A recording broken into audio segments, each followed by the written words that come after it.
নমস্কার, জয় মা দুর্গা। আমি মৈত্রেয়ী দেবী। আজকে বলবো শনি গ্রহের সম্পর্কে কিছু তথ্য।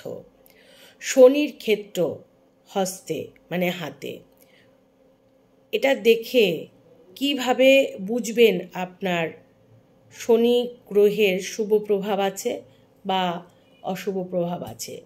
প্রথমেই আমি দেখাই যে এরকমভাবে হাতের যে শনি গ্রহের যে আঙুলটা দেখতে পাচ্ছেন এখানে মিডল ফিঙ্গার, তার তলায় যে অংশটা আছে সেই অংশটা যদি মোটা স্ফীত অনেকটা জায়গা জুড়ে থাকে এবং হাতের সেই রঙটা যদি ওই জায়গার মাউন্টের রঙটা যদি গোলাপি হয় বা হালকা লালচে হয়, তাহলে বুঝবেন যে শনি গ্রহ খুব ভালো লক্ষণ এখানে দেখা যাচ্ছে। এবং যদি কিনা ঠিক অপোজিটভাবে ওই ক্ষেত্রটা যদি ডাউন থাকে বা অল্প বিস্তর থাকে, তাহলে পরে এবং অনেক সময় কালো থাকে, তো বুঝতে হবে যে তাহলে শনির যে অশুভ প্রভাবটা রয়েছে শনি গ্রহের। ঠিক আছে, তো এবার যদি শুভ প্রভাবটা আপনারা এমনি দেখলে বুঝতে পারবেন। অনেক সময় দেখা যায় কুণ্ডলী যেগুলো আমরা করি, কুষ্টি যেগুলো করি, অনেক সময় কুষ্টির সঙ্গে মিল হয় না অনেক সময়। এবং অনেক সময় দেখা যায় খুব ভালো অবস্থায় শনি গ্রহ থাকলেও দেখা যাচ্ছে সেটা হাতের ক্ষেত্রটায় খুব কমজোরি হয়ে গেছে।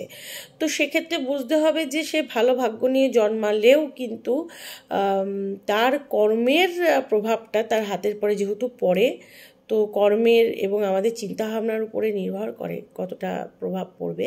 তো সেক্ষেত্রে কিন্তু তার ওই জায়গাটা কিন্তু নষ্ট হয়ে গেছে।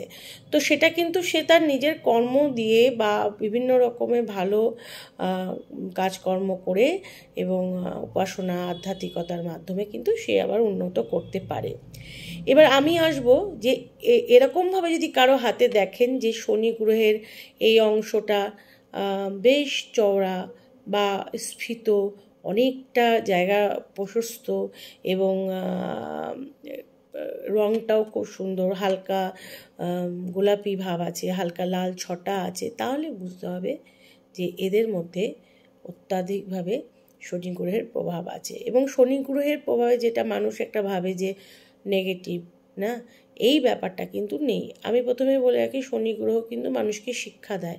শনি গ্রহ কিন্তু খারাপ করে দেয় না, একটা মানুষকে জীবনের পথে চলার পথে শিক্ষা দেন। উনি হচ্ছে পাঠশালার গুরু মশাইয়ের মতো।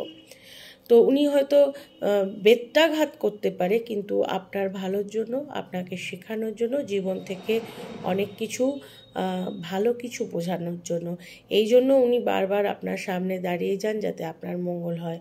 তো শনি গ্রহকে শনি খারাপ বা এগুলো এরমভাবে বলাটা ঠিক উচিত নয়। শনি গ্রহের কারকতা হলো নিঃসঙ্গ। তারা কিন্তু নিঃসঙ্গ একটু থাকতে পছন্দ করে। তারা কিন্তু বেশি হইহট্টগোল, বেশি মানে গ্যাদারিংটা তারা পছন্দ করে না, একটু একা একা থাকতে ভালোবাসে। অনেক সময় দেখা যায় অবসাদ, ডিপ্রেশন, বিষাদ, নৈরাশ্য, এই মনের মধ্যে একটা কষ্ট, এটা কিন্তু শনি গ্রহের প্রভাব থেকে কিন্তু হয়। আর মনের স্থিরতা, সেটাও কিন্তু শনি গ্রহের এই শুভ প্রভাবে হয়। মন অত্যন্ত স্থির থাকে, যেটা করবে তারা বুঝে নেয় বা ভেবে নেয়, সেটা কিন্তু তারা করতে সক্ষম হয় এই স্থিরতার জন্য। লেগে থাকার ক্ষমতাটা তাদের মধ্যে থাকে। গুপ্তবিদ্যার নানা পথে পারদর্শিতা তাদের মধ্যে থাকে। কোনো কিছু আবিষ্কার করার ক্ষমতাও তাদের মধ্যে থাকে। প্রচণ্ড পরিমাণে তারা গভীর জ্ঞানের অধিকারী হয়।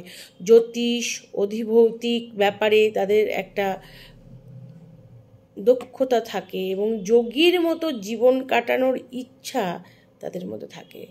যাদের শনি গ্রহের মাউন্ট উঁচু দেখবেন, শনি গ্রহ ভালো পজিশনে আছে, শনি গ্রহের অবস্থান আমি মোটামুটি দেখালাম, এরকম অবস্থা খুব ভালো আছে, তাহলে বুঝবেন তারা অত্যন্ত কঠিন শিক্ষায় পারদর্শিতা এবং তাদের মধ্যে কিন্তু খুব স্ট্রং একটা ব্যাপার, স্টেবিলিটির একটা ব্যাপার কিন্তু থাকবে।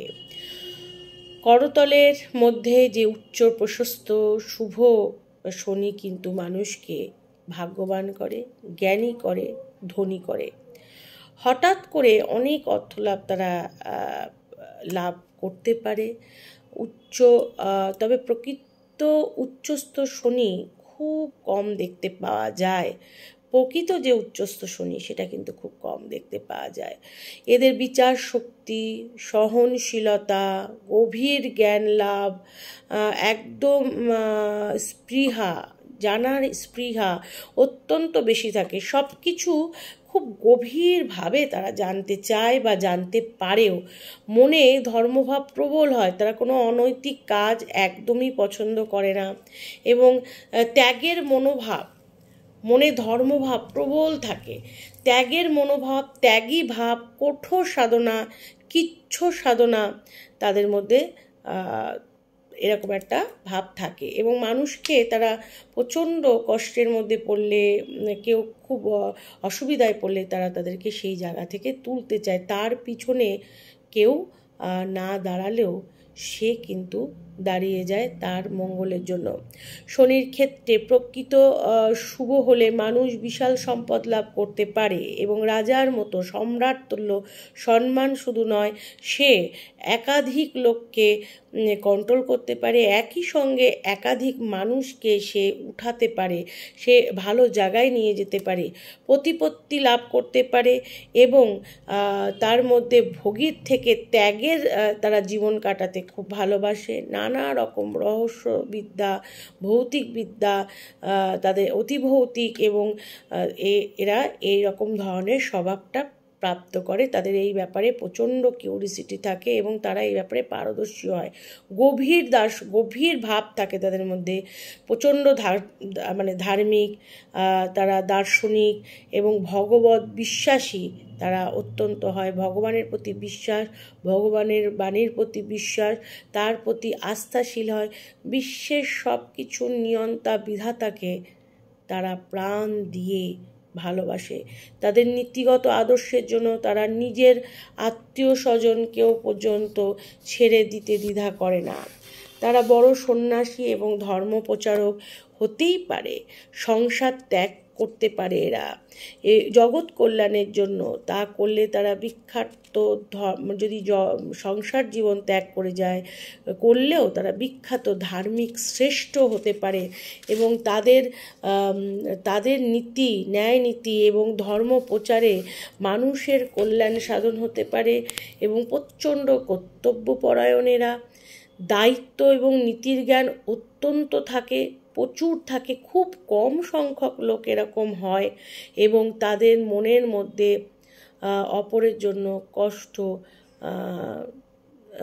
ফিল করতে তারা পারে, তারা ভোগ করতে চায় না, এরা ভয় পায় না।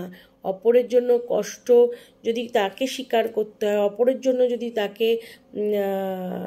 তার কষ্ট হয়, তবুও কিন্তু সে অপরের মঙ্গলের জন্য, অপরের ভালোর জন্য সে কিন্তু আপ্রাণ চেষ্টা করে। এরা অন্যায়কে রুখতে চায়, তার জন্য সময় বা অর্থ নষ্ট হলেও এরা পিছপা হয় না। কোনো রকম অন্যায়, কোনো রকম অনৈতিকতা এরা বন্ধ করতে চায়, রুখতে চায়, প্রত্যেকের মঙ্গলের জন্য, জগতের মঙ্গলের জন্য। তার জন্য যদি তার সময় নষ্ট হয়, তার জন্য যদি তার অর্থ নষ্ট হয়, তার জন্য যদি তার মহিমা নষ্ট হয়, সে কিন্তু পিছপা হয় না। কারণ আলটিমেটলি তার চিন্তাভাবনা হচ্ছে অপরের মঙ্গল। ন্যায়ের জন্য এরা আত্মীয় বন্ধুবান্ধবকে ত্যাগ করে দিতেই ইতস্তত বোধ করে না। এ বিষয়ে তাদের মন প্রচণ্ড কঠোর থাকে, দৃঢ় থাকে। অন্যায় অবিচার দেখলে এরা মাথা গরম হয়ে যায়, তা প্রচণ্ড তাদের রাগ, যেটা রক্ত গরম হয়ে যায়, তার বিরুদ্ধে এরা সংগ্রাম করতে থাকে এবং তাদের মধ্যে একটা প্রতাপী ব্যাপার থাকে এবং সত্যি এই রকম ধরনের মানুষের সংস্পর্শে আসা, হ্যাঁ, একটু কষ্টদায়ক বা একটু কষ্ট সাপেক্ষ হলেও এরকম ধরনের মানুষের সান্নিধ্যে থাকলে তার অবশ্যই উন্নতি, কল্যাণ অবধারিত। এবং শনি গ্রহে যদি শুধুমাত্র খারাপ ভাবটাই আমরা চিন্তা ভাবনা করি তাহলে আমরা ভুল করব।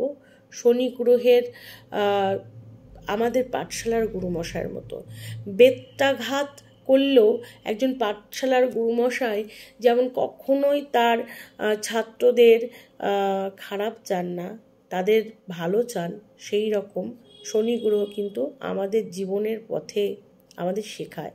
শনি গ্রহর মানে কখনো প্রভাবে কেউ মারা যান না, শেখান। শনি গ্রহকে এর জন্য অনেকে উপহাস করে শনি গ্রহকে অনেক রকম কথাবার্তা বলে, কিন্তু আমার মনে হয় সেটা না করে বরঞ্চ তার উদারতা বা তার যে প্রভাবে কত ভালো থাকলে কত ভালো হতে পারে সে ব্যাপারটা নিয়ে চিন্তা ভাবনা করা উচিত। এর জন্য আমাদের প্রত্যেকের ভালো কর্ম করে, কুণ্ডলিতে যা থাকুক না কেন, কুষ্টিতে যা থাকুক না কেন, আমাদের ভালো কর্ম করে আমাদের হাতে দেখতে হবে যে এই অংশটা কতটা আমরা ডেভেলপ করতে পেরেছি। আস্তে আস্তে আস্তে আস্তে আমাদের নিজেদেরকেই রেকটিফাই করতে হবে এবং এগিয়ে চলতে হবে সত্যের পথে, কল্যাণের পথে, আত্মস্যের পথে, নীতির পথে আমাদের এগিয়ে চলতে হবে। তবে আমরা শান্তি পাবো, আমাদের পারিপার্শ্বিক লোকগুলোকে আমরা ভালো রাখতে পারবো, আমরা সমাজকে ভালো রাখতে পারবো, সবার উপরে হচ্ছে সমাজকে কল্যাণ করতে পারবো। ভালো থাকবেন সবাই। আশা করি আজকের ভিডিও আপনাদের বুঝতে সুবিধা হয়েছে। আপনারা এরপর থেকে নিজেরা চেষ্টা করবেন নিজেদের ভাগ্য উন্নতি করার। যতই অশুভ প্রভাব কুণ্ডলিতে থাকুক না কেন, আপনার কর্মের মাধ্যমে আপনার জীবনকে সুন্দর করে তুলুন। আর সঙ্গে সঙ্গে আমি বলবো, আপনাদের যদি ভালো লাগে অবশ্যই চ্যানেল সাবস্ক্রাইব করবেন, অবশ্যই চ্যানেলটিকে শেয়ার করবেন ভিডিওগুলো, এবং আপনাদের সুচিন্তিত মতামত জানাতে ভুলবেন না। সঙ্গে অবশ্যই একটা ভালো লাগলে লাইক করে দেবেন, কারণ যত মানুষের কাছে পৌঁছবে ততই মানুষ সঠিক জিনিসটা জানতে পারবে। আমি চাই আপনারা নিজেদের ভাগ্য নিজেরাই গড়ুন, নিজেদের ভাগ্য নিজেরাই কন্ট্রোল করতে পারবেন অনেকটাই, যদি আপনারা আমার ভিডিওগুলো দেখেন এবং কর্ম ভালো করেন এবং ঈশ্বরগামী হন, ঈশ্বরের পথে চলেন। ভালো থাকবেন সবাই, সবার মঙ্গল কামনা করি। নমস্কার, জয় মা দুর্গা। বেশি বেশি করে একটু শেয়ার করে দেবেন, সে মেসেঞ্জারে হোক বা আপনাদের নিজস্ব আইডি হোয়াটসঅ্যাপে হোক বা যেখানেই হোক। নমস্কার।